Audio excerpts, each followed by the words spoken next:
Hey, I'm Dave Rubin, and this is TYT140, a lot of news in a little time. On Tuesday, the Supreme Court upheld a Michigan voter initiative banning consideration of race as a factor in public university admissions.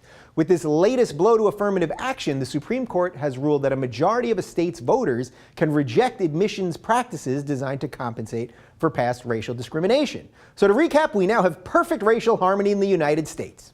Pretty good. Speaking of racial disparities, the U.S. Justice Department may soon begin considering clemency requests from thousands of federal inmates serving time for nonviolent drug offenses.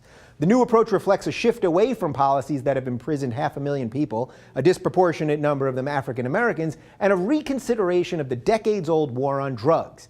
And just when we were this close to winning it, too.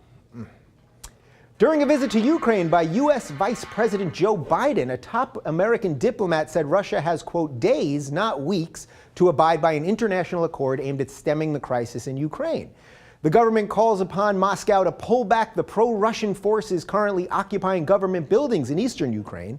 Asked what will happen if Russia fails to comply, the diplomat said the U.S. is prepared to issue even more strongly worded ultimatums and would not rule out the use of a red pen and possibly even all caps.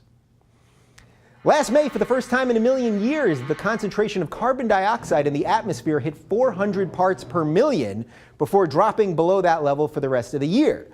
Well, today, Earth Day, researchers revealed that for the past month, that figure has been consistently above 400 parts per million and will likely stay there. Scientists have said that 350 parts per million is the maximum allowable level for maintaining the ecosystems humans depend on. So happy Earth Day, everyone. Enjoy it while you can. And finally, according to a report out of Russia, NATO is planning military exercises in the Black Sea involving U.S. military-trained dolphins. During the exercises, the marine mammals will attempt to locate enemy mines and military divers and test new dolphin armor.